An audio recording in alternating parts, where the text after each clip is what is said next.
Alright, alright, you're gonna have to excuse my messy basement. I was tearing it apart, looking for stuff, and probably in the next 30 minutes, I gotta clean this up because Justin's gonna get on me. But here's my scanner.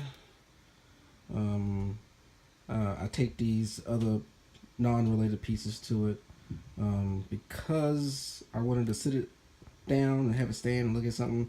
I could have just built something. I didn't do that because I was lazy. But for right now, it works. It just sits down. But it's taped to an actual 3D printed handle. That's the one I talked about before.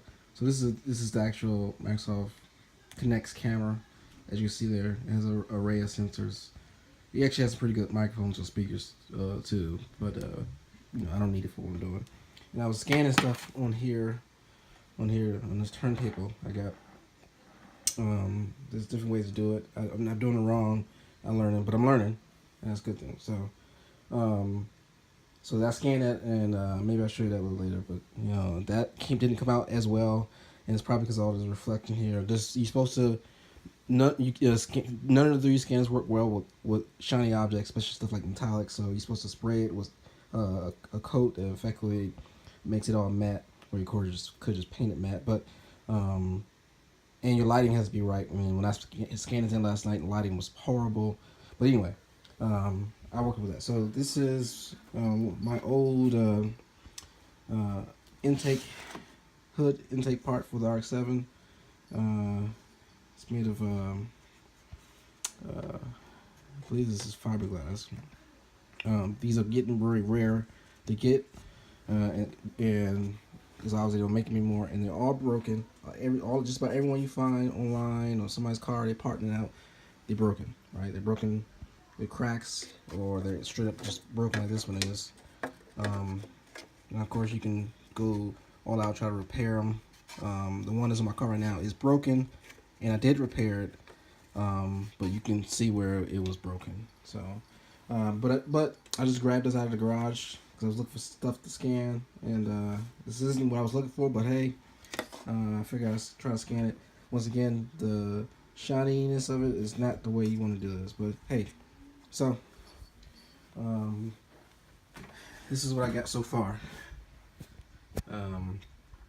Hopefully this is clear, but I've been working on this. So I scanned this in. You can see it's broken here.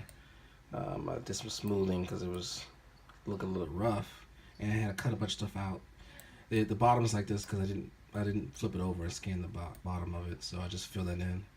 And the back here is ragged, mainly due to the fact that the poor lighting conditions when I was scanning it.